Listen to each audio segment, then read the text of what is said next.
সাপ্তাহিক লটারি ভাগ্য 15 মার্চ থেকে 21 মার্চ 2026। মেষ রাশি। মার্চের তৃতীয় সপ্তাহে মেষ রাশির জাতকদের কপালে প্রাপ্তি যোগ দেখা যাচ্ছে না।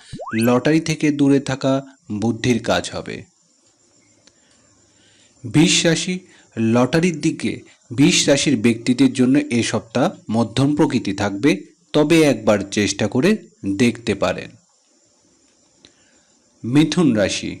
মিথুন রাশির জাতক জাতিকারা এই সপ্তাহে লটারির টিকিট কাটতে পারেন, খুব ভালো আর্থিক যোগ রয়েছে। কর্কট রাশি।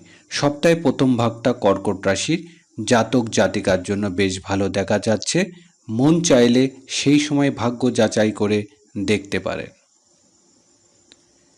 সিংহ রাশি। সিংহ রাশির জাতক জাতিকারা সপ্তাহের শেষ ভাগ একবার চেষ্টা করে দেখতে পারেন, বাকি সময় লটারি থেকে দূরে থাকাই ভালো হবে। কন্যা রাশি। মার্চের তৃতীয় সপ্তাহে কন্যা রাশি ব্যক্তিদের খুব বেশি অঙ্কের লটারি না কাটাই ভালো হবে, মন চাইলে কম অঙ্কের লটারি কেটে দেখতেই পারেন। তুলা রাশি। তুলা রাশির জাতক জাতিকার জন্য এই সপ্তাহটি লটারির দিকে খুব একটা ভালো নয়, লটারি থেকে দূরে থাকাই ভালো হবে। বৃশ্চিক রাশি। লটারির দিকে সপ্তাহের মধ্যভাগটা বৃশ্চিক রাশির ব্যক্তিদের জন্য বেশ ভালো রয়েছে, তবে শেষে ভাগে একবারেই লটারি কাটতে যাবেন না। ধনুরাশি। গোটা সপ্তাহটাই ধনুরাশি ব্যক্তিদের জন্য বেশ ভালো দেখা যাচ্ছে, এই সুযোগ হাতছাড়া না করাই ভালো হবে।